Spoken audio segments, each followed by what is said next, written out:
The day everything changed, Rachel Bennett stared at the white ceiling of the conference room, trying to steady her breathing. Her hand unconsciously moved to touch the silk scarf, wrapped carefully around the left side of her face. She had worn these scarves every day for the past 8 years. Ever since the car accident that left a jagged scar running from her temple down to her jawline. Diane Foster, the HR director at Thomson Media Group, sat across the polished table with a practiced smile that made Rachel's stomach turn. 2 other executives flanked her, neither making eye contact with Rachel. "Miss Bennett," Diane began, her voice dripping with false sympathy, "we need to discuss your position with the company." Rachel had worked at Thomson Media for 14 months. 14 months of exceptional performance reviews, campaigns that exceeded targets by 40%, and clients who specifically requested her for their projects. She knew exactly where this conversation was heading. "Your work has been adequate," Diane continued, pausing deliberately on that word, adequate, as if doubling their client retention rate was merely satisfactory. However, another executive interrupted. "We have concerns about your professional image. Thomson Media represents beauty, confidence, and modern aesthetics. Our team members are ambassadors of our brand." There it was. The real reason. "The scarf," Diane said, gesturing toward Rachel's face. "Several clients have mentioned feeling uncomfortable. They find it distracting and unprofessional." Ow! Rachel's hands clenched in her lap. "I've never received a single complaint from any client. They care about results, which I consistently deliver." "We've made our decision," Diane said coldly. "We're terminating your employment effective immediately. You'll receive 2 weeks severance. Security will escort you out within 30 minutes. The walk of shame 20 minutes later, Rachel carried a cardboard box through the open office. Her co-workers looked away or whispered behind their hands. Nobody met her eyes. 8 years of hiding her scar, and it still hadn't been enough. Outside on the sidewalk, Rachel set down her box and let herself cry properly for the first time. Deep, shaking sobs that came from somewhere dark inside her chest.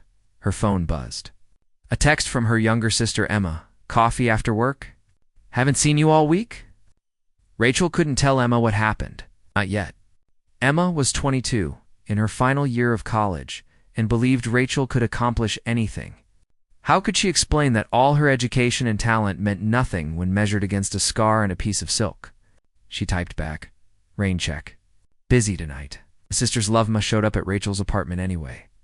Arms loaded with Thai food and a determined expression. "Said you were busy." "But your car's here and your lights are on," Emma announced, pushing past Rachel into the small living room. Then she saw the cardboard box on the counter and Rachel's red, swollen eyes. What happened? Rachel told her everything. The meeting, the accusations disguised as concerns, the security escort. Emma listened, her face cycling through shock to fury. "Those monsters," Emma said, pulling Rachel into a fierce hug. "You're brilliant, Rachel. What they did is discrimination. You should sue them." "With what money?" "I have rent due in 2 weeks and a sister in college. Then we'll find you something better. A place that actually deserves you." They ate Thai food sitting on the floor, Emma deliberately steering conversation toward lighter topics. After Emma left, Rachel opened her laptop and started job hunting. Hours passed. Most positions would never hire someone who wore a scarf over half her face. Others paid barely enough to survive. Then a new listing appeared. Executive assistant needed. Cross industries. Competitive salary, immediate start. Discretion and excellence required. Rachel's breath caught. Cross Industries was one of the most powerful investment firms in the country. Their CEO, Julian Cross, was legendary. 35 years old, self-made billionaire, known for being ruthlessly intelligent and impossibly demanding. The salary listed was triple her old pay. Too good to be true? But what did she have to lose? Rachel updated her resume and hit send before she could change her mind. The call. The phone rang at 7:30 the next morning. "Miss Bennett, this is Patricia Wells from Cross Industries. We received your application. Are you available for an interview this afternoon at 2? Rachel sat up so fast she nearly fell out of bed. "Yes, absolutely." "Excellent. Mr. Cross doesn't waste time on lengthy hiring processes. Be prepared to start immediately if selected. The interview the Cross Industries building was a tower of steel and glass that seemed to touch the clouds. Rachel arrived 15 minutes early. Wearing her best navy suit and a cream-colored scarf, Patricia Wells was tall, impeccably dressed, with silver hair pulled back in a severe bun. She shook Rachel's hand with a grip that could crush stone. Mr. Cross requires an assistant who can handle extreme pressure, to maintain absolute confidentiality, and adapt to rapidly changing situations. The hours are brutal. The demands are relentless. Can you handle it? Yes, Rachel said without hesitation. I thrive under pressure. At my previous position, I managed multiple major campaigns simultaneously, while coordinating with international clients. I've never missed a deadline. You left Thompson Media after only 14 months. Why? Rachel could lie? Spin some story? But Patricia struck her as someone who would see through it instantly. Always. I was fired. The official reason was failure to meet professional presentation standards. The real reason was that my scarf made executives uncomfortable. Patricia's expression didn't change, but something flickered in her eyes. The scarf. You wear it because I have a scar from a car accident. The scarf helps me manage other people's reactions. Rachel waited for the interview to end. Instead, Patricia leaned back in her chair. Mr. Cross doesn't care what his employees look like. He cares whether they can perform with excellence. Your credentials are impressive. We need someone immediately. The position is yours if you want it. Can you start tomorrow? Yes, Rachel said quickly. Absolutely. Thank you. The first day Rachel arrived at 6:45 the next morning, too nervous to risk being late. Patricia met her on the executive floor. Mr. Cross drinks his coffee black in a white ceramic mug. He has back-to-back meetings starting at 7:30. Your job is to anticipate his needs before he asks. Anticipate problems. Anticipate solutions. Patricia continued for 20 minutes, covering everything from security protocols to document formatting. Rachel absorbed it all, her mind cataloging details, questions. Patricia finally asked, "What's Mr. Cross like to work with?" Demanding, exacting, but fair. If you do excellent work, he'll recognize it. If you make a mistake, own it immediately with a solution ready. He detests excuses. 10 minutes later, a deep voice spoke behind Rachel. You must be the new assistant. Rachel turned and forgot how to breathe. Julian Cross stood before her, and he was nothing like she expected. Tall, easily over 6 feet, with dark hair that fell slightly long, wearing a perfectly tailored charcoal suit. But it was his eyes that captured her. Gray, intelligent, intense. His gaze moved to her face, to the scarf, and lingered for maybe half a second before returning to her eyes. No judgment. No discomfort. Just acknowledgement and immediate refocus on what mattered. Yes, sir. Rachel Bennett. I started today. Victoria briefed you on today's schedule. Yes, sir. Your first meeting is at 7:30. I have all files ready. Your coffee is on your desk, and I have flagged urgent emails. He paused, turning back with something like surprise. Efficient. Good. Hold all calls during meetings unless it's my mother Charlotte or David Kim from the London office. Then he disappeared into his office. Rachel sat down, heart racing. That was it. No awkward questions, no comments about the scarf. Just direct, efficient communication focused entirely on work. She could work with that, proving her worth. The morning passed in a blur. Meetings ran over, requiring quick rescheduling. A client called with an urgent issue that couldn't wait, so Rachel interrupted Julian's third meeting. He gave her a sharp look that made her stomach clench until he heard the issue and nodded approval of her judgment. At 12:30, Julian emerged from his office. Lunch. There's a working meeting with the Harrison merger team. You'll take notes. Come on. He was already walking toward the elevator. Rachel grabbed her tablet and hurried after him. The restaurant was expensive, the kind where appetizers cost more than Rachel used to spend on weekly groceries. The Harrison team was already seated. 3 men in expensive suits. Julian didn't waste time. Within minutes, they were deep into merger terms and risk assessments. Rachel took notes, capturing every detail. One of the Harrison team members, a man with silver hair, turned to Rachel with a condescending smile. Interesting fashion choice. The scarf. Is it religious? The question was designed to embarrass her. Rachel opened her mouth, but Julian spoke first. Miss Bennett's appearance is irrelevant to this discussion. Unless you have questions about the merger terms, I suggest we stay on topic. The man flushed and looked away quickly. Walking back to the office, Rachel worked up her courage. Thank you for that. Julian glanced at her. I didn't do it for you. I did it because personal comments in business meetings waste time. We're here to work, not discuss wardrobe choices. His words should have stung. Instead, Rachel felt something like relief. He didn't care about the scarf. He cared only about whether she could do the job, and Rachel was determined to prove she could. Finding her rhythm 3 weeks into working at Cross Industries, Rachel had mastered Julian's routines. She knew he needed his coffee at exactly 7 in the morning, that he preferred briefings and bullet points rather than long paragraphs, and that he became irritable around 3 in the afternoon. If he hadn't eaten lunch, she also learned he was demanding, but never cruel. When she made a scheduling mistake in her second week, she owned it immediately and presented 2 solutions. He chose one without comment or criticism. For the first time in 8 years, Rachel felt valued for her mind rather than judged for her appearance. The scarf was as relevant to Julian as the color of her shoes. It was liberating in a way she hadn't expected. But the peace couldn't last forever. The board meeting challenged on a Thursday morning. Rachel was coordinating with the legal department when she heard raised voices from Julian's office. The door was slightly open, and though she knew she shouldn't listen, the words carried clearly, "You need to reconsider your assistant." The voice belonged to Margaret Thornton, one of the senior board members. The scarf situation is creating problems. Rachel's blood turned cold. What problems? Julian's voice was dangerously quiet. Clients are uncomfortable. They can't see half her face.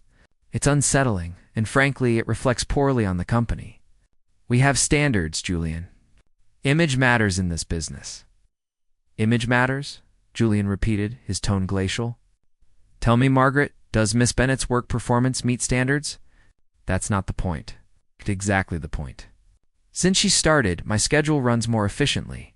She caught an error in the Harrison merger that would have cost us $8 million. She made connections with potential investors I've been trying to reach for months. Her work is exceptional.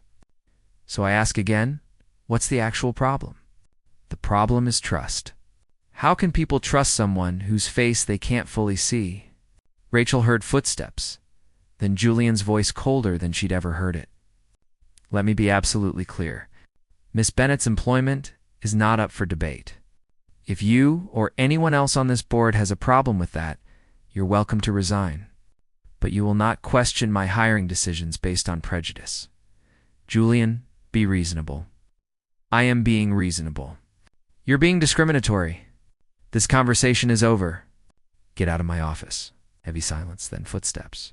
Margaret emerged, her face red with anger, marched toward the elevator without acknowledging Rachel. Julian appeared in his doorway moments later. Rachel, come in, please. She grabbed her tablet with trembling hands and entered his office. He stood by the window, tension evident in his shoulders. I apologize, he said, without turning. That conversation was inappropriate, and you shouldn't have been subjected to it. I wasn't meant to hear it, but you did. He turned to face her. For the record, your position here is secure. The board can voice whatever opinions they want, but hiring and firing decisions are mine alone. You've proven yourself invaluable. Rachel's throat tightened. Thank you. That means more than you know. You don't need to thank me for basic fairness. He moved to his desk, suddenly looking tired, though I'd understand if you wanted to look for a position somewhere less contentious. Are you trying to get rid of me?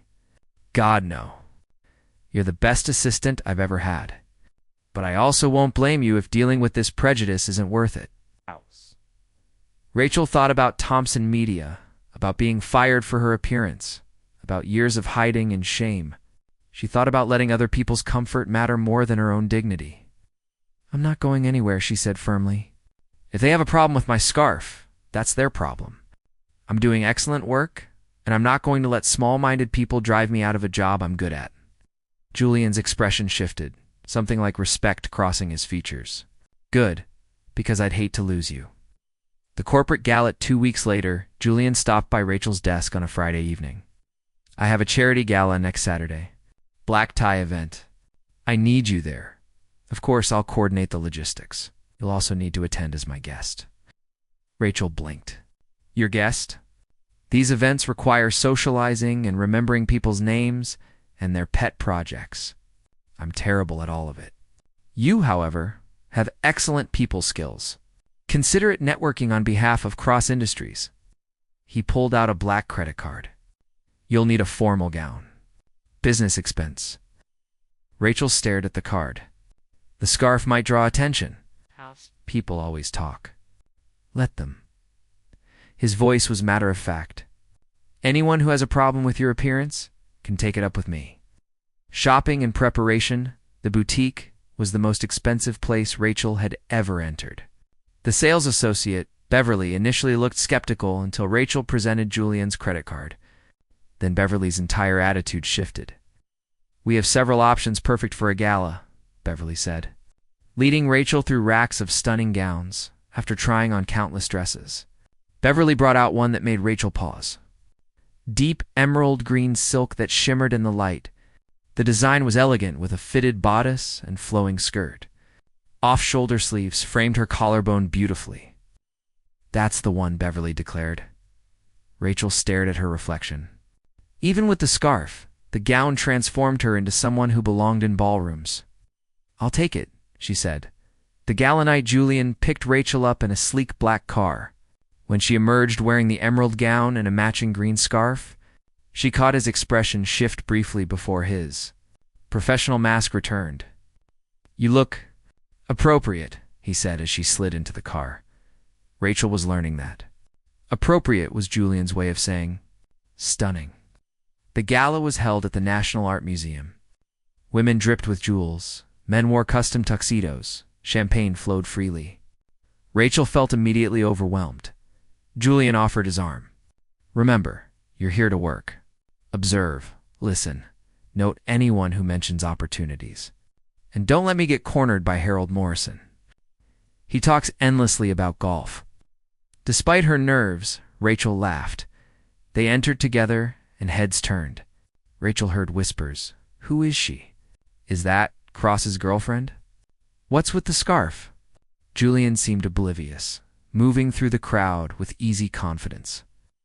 Introducing Rachel simply as my assistant, Miss Bennett. Rachel stayed close, mentally cataloging names, faces, and commitments. When a tech CEO mentioned regulatory challenges, Rachel noted it for later research. The confrontation was so focused on her job that she almost didn't notice when a woman in a red dress approached. Eyes fixed on Rachel's scarf with undisguised curiosity. How mysterious, the woman said, voice dripping with false sweetness. The scarf. Is it a fashion statement, or are you hiding something scandalous? Rachel felt her cheeks burn beneath the scarf. It's personal. How intriguing. The woman moved closer. She was older, perhaps 50, with the kind of wealth that showed in flawless skin. I've always found that people who hide usually have something to be ashamed of. The comment was deliberately cruel. Rachel opened her mouth to respond, but Julian's voice cut through like ice. Mrs. Peterson, his tone could freeze fire. I wasn't aware you'd become an expert in other people's personal choices. The woman turned with a smile that died when she saw Julian's expression. Julian, darling, I was just making conversation. No, you were being deliberately rude to my guest. Julian moved closer to Rachel, a subtle gesture of protection. Miss Bennett's appearance is her own business. If you have a problem with it, you're welcome to leave. In fact, I insist on it. Mrs. Peterson's face went pale, then red.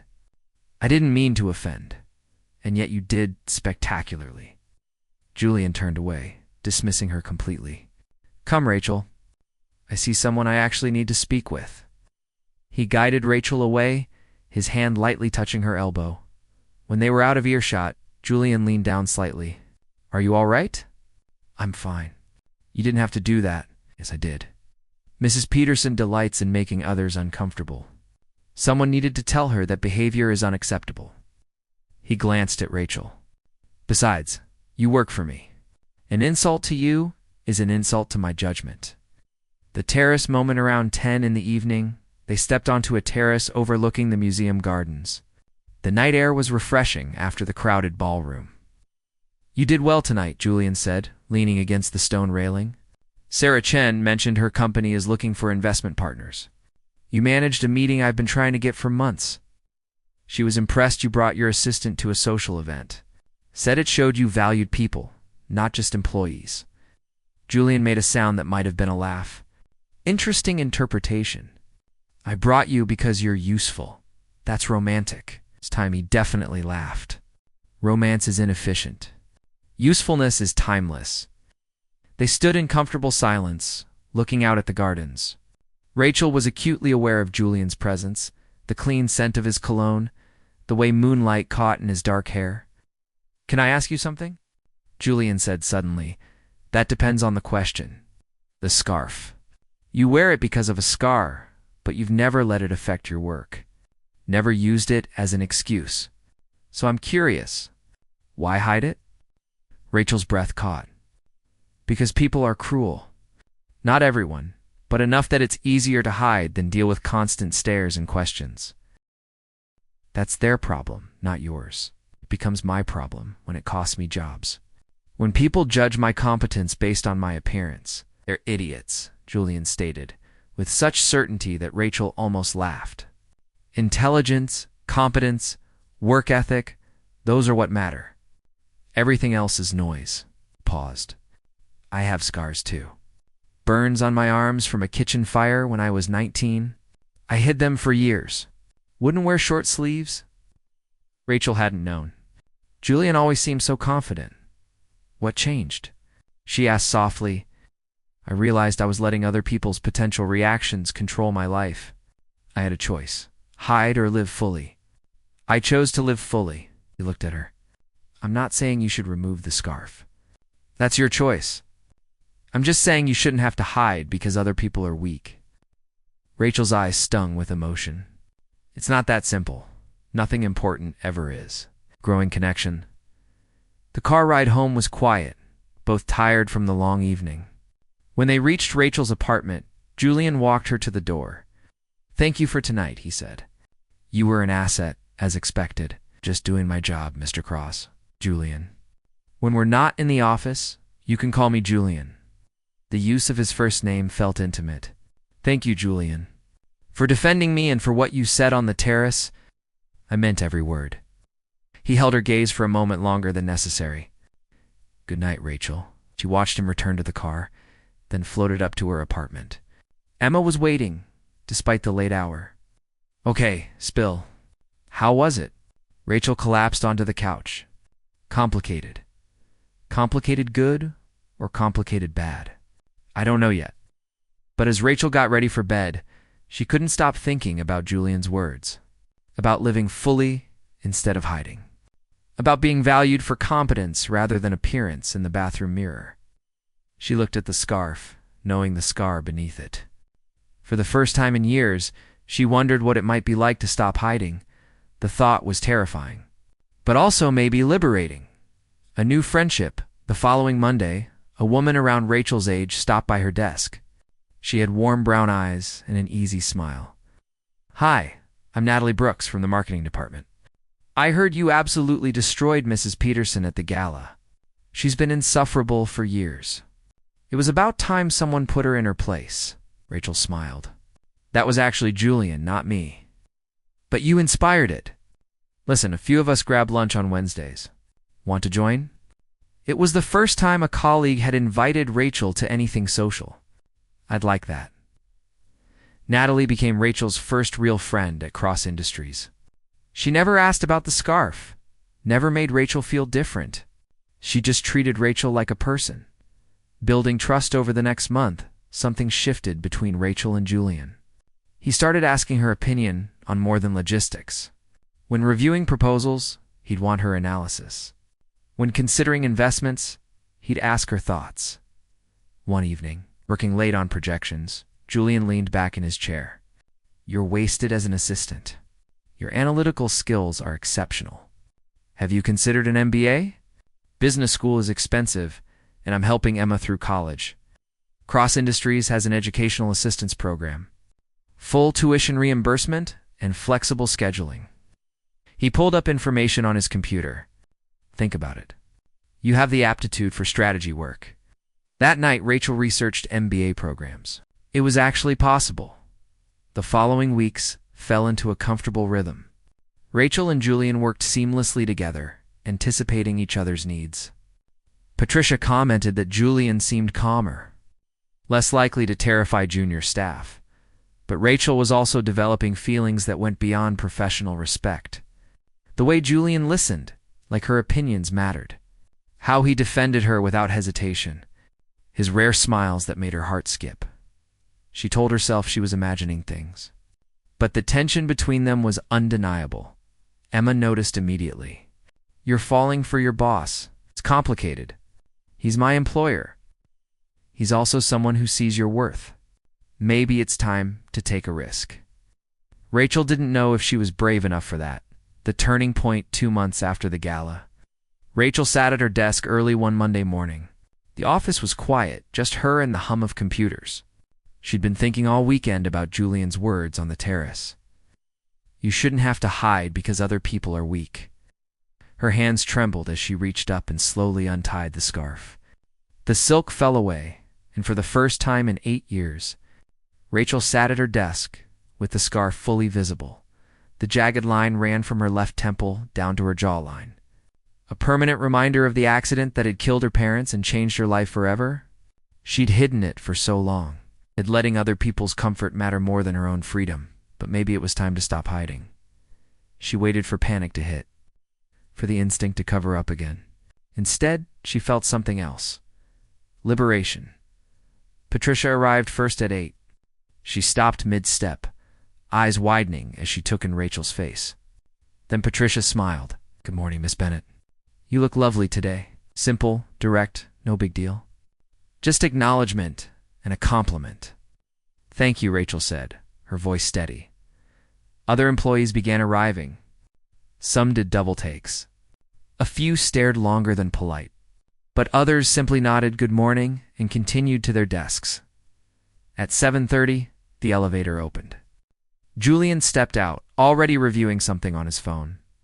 He started walking toward his office, then looked up and froze. He stood completely still, staring at Rachel with an expression she couldn't read. For a heart-stopping moment, Rachel wondered if she'd made a terrible mistake. Then his face broke into the most genuine smile she'd ever seen from him. He crossed to her desk quickly. "Rachel," he said softly, voice thick with emotion, "you're not wearing the scarf." "I decided it was time to stop hiding," she said, trying to sound confident. "I can put it back on if it's inappropriate. Don't you dare." His voice was fierce. "You look absolutely radiant. I'm so proud of you." Around them, several employees had stopped to watch. Julian seemed to realize they had an audience and cleared his throat, stepping back. "Good morning, Miss Bennett," he said, voice returning to professional tone. "I'll need the quarterly reports in 15 minutes. Of course, Mr. Cross." He disappeared into his office, and Rachel released a breath. The hardest part was over. The first day of freedom, the day proceeded mostly normally. Some people stared. A few made awkward comments. But most treated Rachel exactly as they always had because her work spoke for itself. At lunch, Natalie stopped by with a huge grin. "You look amazing. I'm so happy you did this. You're not bothered by the scar?" "Why would I be? It's just part of your face, like my freckles or Julian's gray eyes." "It's you." Natalie squeezed her hand. "Besides, anyone who has a problem with it isn't worth your time." That afternoon, Rachel had a meeting with department heads. She walked into the conference room with her head high. A few people did double takes, but the meeting proceeded smoothly. By the end, everyone was so focused on work that nobody seemed to notice her face at all. It was exactly what she'd hoped for, an unexpected visitor on Wednesday afternoon. Rachel was reviewing contracts when the receptionist called up. Miss Bennett, there's a Diane Foster here asking to see you. Should I send her up? Rachel's blood ran cold. Diane Foster. Her former boss from Thompson Media. Give me 5 minutes, then send her up. Rachel stood, smoothing her skirt, steadying her breathing. She wasn't the same person Diane had fired 3 months ago. She was stronger now. Diane stepped off the elevator looking exactly as Rachel remembered. Perfect hair, designer suit, cold smile. Diane said, her eyes immediately going to the scar now visible on Rachel's face. I heard you landed on your feet at Cross Industries. I wanted to stop by and clear the air. Clear the air, Rachel repeated flatly. Our parting was unfortunate. I want you to know it wasn't personal. We had to make difficult business decisions. You fired me because you thought I was too ugly for your company. Diane flinched. We had image standards to maintain. How's that working out? Rachel asked, her voice steady. I heard you lost the Riverside account last month, and the Henderson campaign failed spectacularly. Both were projects I started before you fired me. Diane's smile tightened. We've had some challenges, but we're managing. I'm sure you are. Rachel crossed her arms. Was there something you actually needed, or did you just come here to feel better about your terrible decision? I came to offer you your job back, Diane said. We're willing to overlook the scarf issue if you return. Same position, 10% raise. Rachel almost laughed. Let me get this straight. You fired me for my appearance and now you want me back? What changed? We recognize we may have been hasty. We recognize you lost your best employee and your company is suffering for it, Rachel corrected. But here's the thing, Diane. I'm not interested. I have a job where I'm valued for my skills, not judged for my appearance. Where my boss defends me instead of tearing me down. Where I can show my face without worrying about being fired. Diane's expression hardened. You're making a mistake. No, you made the mistake.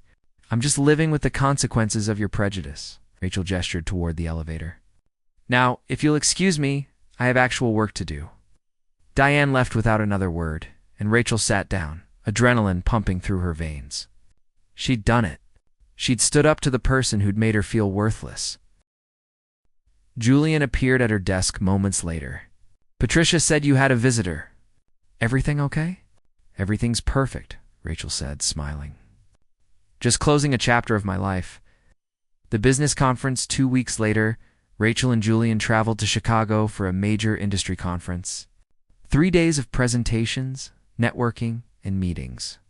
They maintained professional boundaries during the day. But in the evenings, they'd grab dinner together. Conversations flowing easily. On the second night, they were having dinner at a steakhouse when Rachel noticed a familiar face across the room. Her heart sank. What's wrong? Julian asked immediately. Diane Foster's here. My former boss. Julian's expression hardened.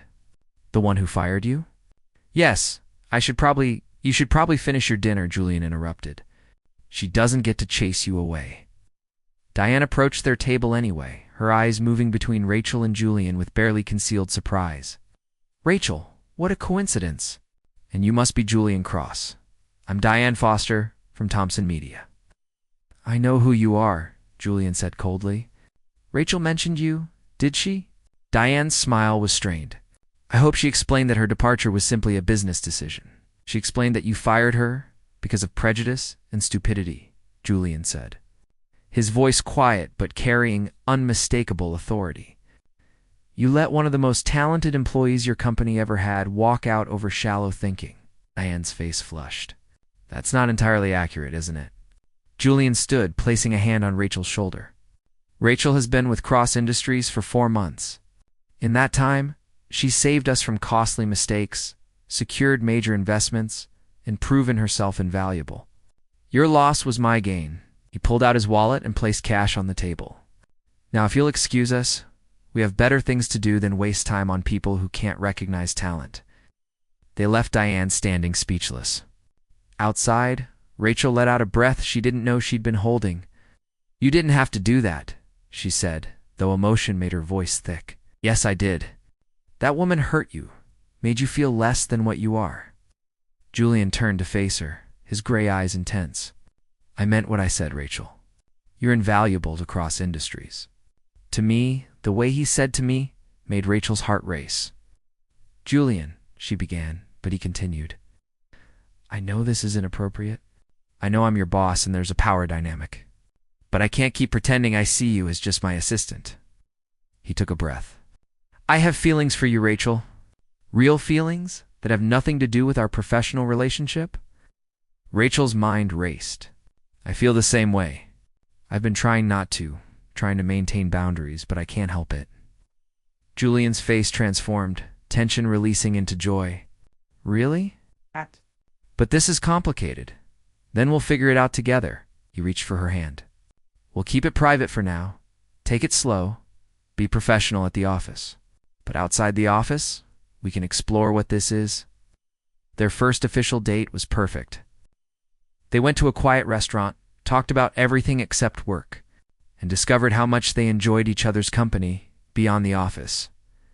When Julian kissed her goodnight, Rachel felt like her life was finally coming together. The public declaration 3 months later. Rachel sat in Julian's office reviewing a proposal when Patricia knocked. Mr. Cross. The board wants to discuss Miss Bennett's promotion to senior strategy advisor. They're waiting in the conference room. Julian stood. Come on, Rachel. This concerns you. In the conference room, Margaret Thornton and 5 other board members sat around the table. Margaret's expression was sour. Julian, we need to discuss this promotion, Margaret began. Miss Bennett has only been here 7 months. Promoting her to senior advisor seems premature. Her performance speaks for itself, Julian said calmly. She's exceeded every expectation. There's also the matter of your relationship with her, Margaret continued. People are talking. It's inappropriate. Rachel felt her stomach drop. Their relationship wasn't exactly secret anymore, but they'd been careful. Julian's expression hardened. My personal life is not the board's concern. As for Rachel's promotion, it's based entirely on merit. She's earned this position through exceptional work. It creates a conflict of interest, Margaret pressed. Then I'll resolve that conflict, Julian said. Effective immediately, Rachel will report directly to Patricia instead of me. Her promotion stands. And if anyone on this board has a problem with that, you're welcome to vote me out as CEO, but you won't dictate my personal choices or undermine qualified employees. The room fell silent. Finally, one board member spoke. All in favor of Miss Bennett's promotion? 5 hands went up. Only Margaret abstained. Motion passes, Julian said. We're done here. Outside the conference room, Rachel stopped Julian. You didn't have to do that. Risk your position for me. Rachel, I'd risk a lot more than my position for you. He glanced around, then lowered his voice. I love you. I'm not hiding that anymore. Rachel's eyes filled with tears. I love you too. The final triumph 6 months later, Rachel stood at a podium addressing the National Business Conference. 300 people filled the auditorium. No scarf covered her face. The scar was visible for everyone to see, and Rachel didn't care. Success isn't about fitting other people's standards, she said into the microphone. It's about finding places where your talents are valued, where your worth isn't measured by appearance, but by contribution. In the front row, Julian watched with undisguised pride. Emma sat beside him, beaming. Patricia gave Rachel an encouraging nod. I was fired from a job because they thought I was too ugly to represent their brand, Rachel continued. But that rejection led me to Cross Industries, where I found not just employment, but purpose. Where I met people who saw past surface judgments to recognize actual ability. She paused, making eye contact with the audience. So to anyone who's ever been told they're not enough, not right, not acceptable, find the people who see your value. Find the work that challenges you. And never let someone else's prejudice define your worth. The audience erupted in applause. Rachel stepped down from the podium, and Julian was there waiting. Proud of you, he said, pulling her into a hug despite the professional setting. Thank you for seeing me, Rachel whispered. For helping me see myself? Always, he promised. That evening, Julian took Rachel to the rooftop restaurant where they'd had their first date. The city sparkled below them, full of possibility. I have something for you, Julian said. Pulling out a small velvet box, Rachel's breath caught. Rachel Bennett. You walked into my life when I needed you most. You challenged me, inspired me, and showed me what true strength looks like. He opened the box, revealing a stunning diamond ring. Will you marry me? Tears streamed down Rachel's face, falling freely across her scar. Yes. Absolutely yes. He slipped the ring on her finger and kissed her, and Rachel had never felt more beautiful, more seen. More loved, Emma called the next morning, screaming with excitement. Natalie organized an office celebration. Even Patricia smiled, which was almost unprecedented. The wedding was 6 months later. Small, intimate, perfect. Rachel wore a stunning white gown and no scarf. Her scar was visible in every wedding photo. She loved that. As she and Julian danced at their reception, Rachel thought about the journey that had brought her here. The pain of rejection, the courage to stop hiding, the love that saw past scars to the person beneath. What are you thinking? Julian asked, holding her close. That I'm grateful, Rachel said. For everything, even the hard parts that led me here. Me too, Julian said, kissing her forehead. Though I'm especially grateful for the part where you walked into my office and changed my life. They danced under the stars, to people who'd found each other despite the odds. Rachel had spent years believing her scar made her less worthy of love, less deserving of success. But she'd been wrong. The scar was just part of her story. And her story, she realized, was just beginning.